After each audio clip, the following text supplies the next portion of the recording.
Suite donc de cette série de tutos sur iMovie 10 avec aujourd'hui, on a vu dans la première leçon comment importer des médias. On va voir aujourd'hui comment gérer ces médias, comment les organiser dans iMovie version 10. Un mot d'abord sur l'interface. Vous voyez qu'ici j'ai une interface qui est pour le moment composée de 3 éléments. Il y a la colonne de gauche avec la bibliothèque, l'organisation, tout ce qu'on trouve ici. Et puis à droite le visualiseur où on voit les images, regardez ici. Donc ça s'appelle le visualiseur. Et puis en bas ici, on a ce qu'on appelle l'inspecteur d'événements, ce qui nous montre tout ce qu'il y a à l'intérieur d'un événement, à savoir des projets ici, et des rushs, des images, des plans en dessous. Dès que j'ouvre un projet, par exemple, hop, je double-clique sur ce projet-là, le projet il s'ouvre dans la timeline, c'est la représentation graphique dans le temps de notre montage. On a le visualiseur ici toujours qui nous montre ce qu'il y a dans le projet. Et ici on a l'inspecteur d'événements qui est venu se mettre ici. Le haut s'est séparé en deux pour faire une petite place à l'inspecteur d'événements. Donc quand on n'a pas ici le projet, l'inspecteur d'événements il est en bas, ce qui nous laisse de la place. Dès qu'on ouvre un projet, l'inspecteur d'événements il est en haut. Et vous voyez qu'ici on peut régler tout ça pour... voilà. Si je veux par exemple avoir plus de place pour voir mon événement, c'est comme ça, mon visualiseur c'est comme ça. Si je veux par contre avoir plus de place pour ça, c'est comme ça. Alors quand on est dans cette présentation là, avec l'ensemble des éléments, la timeline, l'inspecteur d'événements, le visualiseur et la bibliothèque des projets ici, on peut faire fenêtre, permuter le projet et l'événement. Regardez ce qui se passe. La timeline est ici et l'inspecteur de l'événement, voilà, et là, ce qui nous laisse plus de place pour l'inspecteur d'événements si on veut chercher quelque chose. Et puis, on peut revenir à la présentation d'origine ou enlever ce qu'on vient de faire en faisant fenêtre, permuter le projet et l'événement ou revenir à la présentation d'origine. L'icône de pellicule, elle qui est ici, alors elle permet quoi? Je vais fermer le projet pour vous montrer ça plutôt sur la gestion des événements ici. C'est pareil, la petite icône de pellicule ici, on a vu dans l'import qu'elle permettait par exemple de régler la taille des plans ici, vous voyez, la hauteur verticale des plans qu'on affiche. Maintenant, le zoom ici, ça permet de régler la taille, on va dire, horizontale.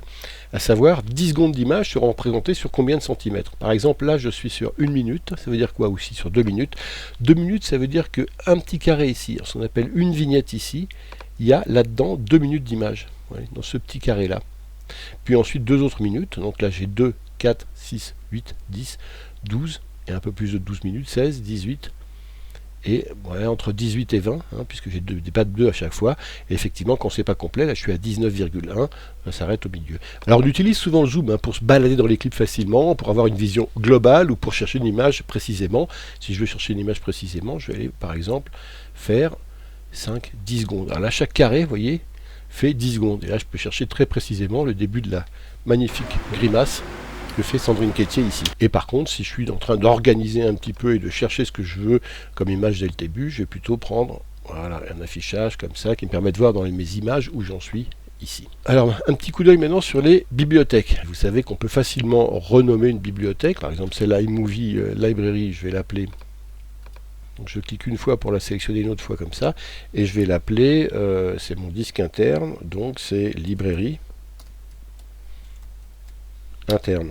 Puisqu'il est sur mon disque interne. Voilà. Alors maintenant, on peut aussi créer de nouvelles bibliothèques. Pourquoi? Parce que les bibliothèques, ça contient l'ensemble des images de plusieurs événements et projets. Là, vous voyez, par exemple, j'en ai plusieurs. Et ça finit par prendre beaucoup de place. Et des fois, non seulement ça freine l'ouverture du logiciel, parce qu'il doit afficher les vignettes de tous les événements, etc., tout charger ça en mémoire interne, dans les mémoires vives, mais aussi, ça prend de la place. Et sur votre disque interne, à un moment donné, vous allez être bloqué, vous n'allez plus avoir de place. Donc, vous aurez besoin de créer d'autres bibliothèques sur des disques durs externes pour pouvoir stocker vos images et vos projets.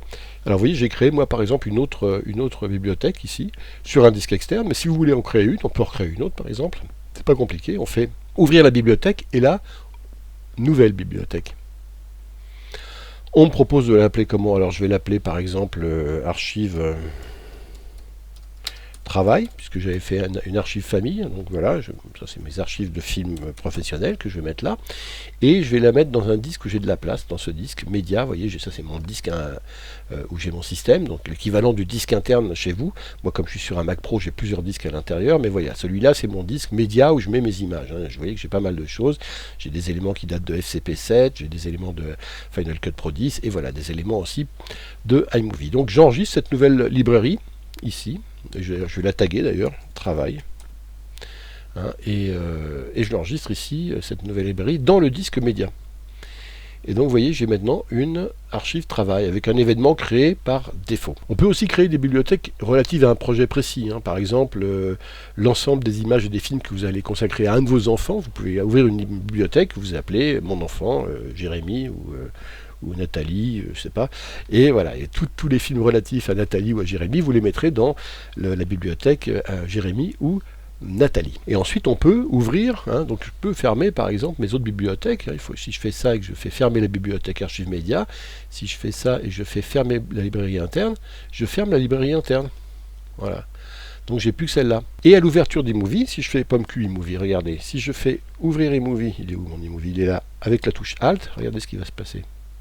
On va me demander quelle bibliothèque voulez-vous ouvrir. Et là, je peux choisir de n'ouvrir que, par exemple, mes archives de travail. Et mes archives de famille, mais pas la librairie interne. Voilà. Je choisis d'ouvrir que ces deux-là. Et ça va beaucoup plus vite à ouvrir, vous le voyez. Maintenant, si ensuite j'ai besoin tout d'un coup de ma librairie interne, je fais comment? Je vais la chercher, je fais ouvrir la bibliothèque, librairie interne ici. Et la voilà qui s'ouvre. Passons aux événements maintenant. Alors, les événements, on peut déplacer un clip d'un événement à un autre en le sélectionnant. Je vais prendre par exemple dans mes diapos Sénégal, ici, voilà, j'ai une série de photos, ce sera plus court à copier. Je prends cette photo ici et je la drague pour la mettre dans mes archives travail, par exemple, dans l'événement que je viens de créer ici, mes archives travail. Regardez ma diapo, elle est toujours présente là, mais elle va également être présente dans mon nouvel événement que je viens de créer ici. Si on veut copier un événement d'un disque à un autre, disons que mon événement Diapo Sénégal, je veux le copier dans mon disque Archive Travail, hein, dans cette librairie-là, je peux soit le prendre comme ça et le mettre comme ça dedans, auquel cas je le doublonnerai, soit je peux aussi faire comme ça, copier l'événement dans la bibliothèque, et là, si je choisis Archive Travail, mais là je le doublonne, je le copie, ou si je veux simplement le déplacer, je fais ça. Là je le déplace dans Archive Travail, et là pour le coup, il sera plus présent dans ma librairie interne. Regardez, il va s'en aller de la librairie interne pour aller se déplacer dans mon archive travail. Et comme ce n'est pas le même disque, regardez ici ce qui se passe. Hop, j'ai une copie qui s'est faite de mon diapo ici. Et si je regarde dans la librairie interne, vous voyez que le diapo Sénégal a disparu. Ça, c'était pas vraiment le bon endroit où je voulais le mettre. Hein. Donc je vais plutôt le mettre ici dans les archives famille. Donc en le copiant manuellement, je le doublonne. Et ensuite, comme je l'aurais doublonné ici, et ben ici je peux l'enlever, il n'y a plus besoin de le mettre. Donc je place l'événement à la corbeille et cet événement il est là maintenant. Autre chose, on peut vouloir fusionner deux événements, on les sélectionne tous les deux, on n'en fait plus qu'un en faisant simplement ici fusionner les événements. Je ne vais pas le faire moi parce que j'ai pas envie de fusionner ces deux événements qui n'ont rien à voir, mais vous voyez ce que vous pouvez faire si vous avez deux événements proches que vous voulez rassembler. Autre fonction qu'on trouve également ici, c'est en haut, on peut afficher tous les événements. Alors pour le coup, si je fais ça, ça va afficher tous les événements présents sur toutes les librairies ouvertes ici. Regardez si j'en affiche un. On a des infos en plus, date de dernière modification, nombre de plans, durée totale, 1,6 heures, et puis le poids, 5,43 gigas, le nombre de projets éventuels qu'il y en a, il n'y en a pas un seul sur cet événement-là. Vous voyez, tous les événements permettent d'afficher un petit peu tout ce qu'il y a sur toutes les librairies présentes dans eMovie en ce moment. Venons-en au plan maintenant. Il faut savoir que dans un événement, on peut afficher les plans, soit comme ça, c'est-à-dire dans un ordre un petit peu aléatoire, soit, si je fais présentation, afficher les jours, voilà, ça m'affiche les plans avec les jours d'importation ou de création de ces plans. Vous voyez ici ces plans, ils ont été importés à différentes dates ou créés à différentes dates, ça dépend s'il y a des métadatas de création ou pas, sinon c'est le jour d'importation qui compte, mais on peut faire un tri comme ça des événements comme ça, ou pas en enlevant ça ici. On peut également trier par date. Vous l'avez vu, ça revient en même pour les jours, pour le coup ça affiche, ça les sépare pas mais ça les met dans l'ordre des dates qu'il y avait quand je faisais ça, voilà, simplement ça ne me fait pas des petits dossiers pour chaque date. Ça, ce tri-là, c'est assez pratique quand on a un tournage qui s'étale sur plusieurs jours et qu'on a beaucoup de rush chaque jour. Ça permet de revenir à tiens, qu'est-ce que j'ai filmé ce jour-là ou cet autre jour-là, etc. On enlève cette présentation et on vient maintenant au tri par. Alors tri par date, ça revient en même. On peut trier sur le nom. Les noms ne sont pas apparents, mais si on a des noms dans les clips, on peut aussi faire un tri, présentation, on peut aussi trier par durée. Voilà. Bon, et là, je vais avoir les clips les plus courts, 10 secondes jusqu'au plus long, 1 minute 6. Ou, vous allez le voir, présentation, ma durée, je peux les mettre dans l'autre ordre croissant ou ordre décroissant, du plus long au plus court. On ne peut pas voir le nom du plan ici, mais il est là. Par exemple, si je suis dans les archives de famille et que je vais dans le Finder, vous allez voir, j'ai par exemple, j'ouvre ici, contenu le paquet. Voilà, ici à 2004, ils ont un nom, il s'appelle Sainte-Hélène. Alors voilà. Bon, si je veux trouver facilement dans mes archives famille aussi par nom, même si les noms ne sont pas apparents, ici je peux faire l'outil de recherche qui est là. Et je fais Hélène pour Sainte-Hélène. Et vous allez voir, hop, tout de suite, ça me sélectionne les 4 plans dont le nom contient Hélène. Je peux aussi les trier d'une autre façon. Alors j'appuie sur la petite croix ici pour enlever la recherche. Par photo.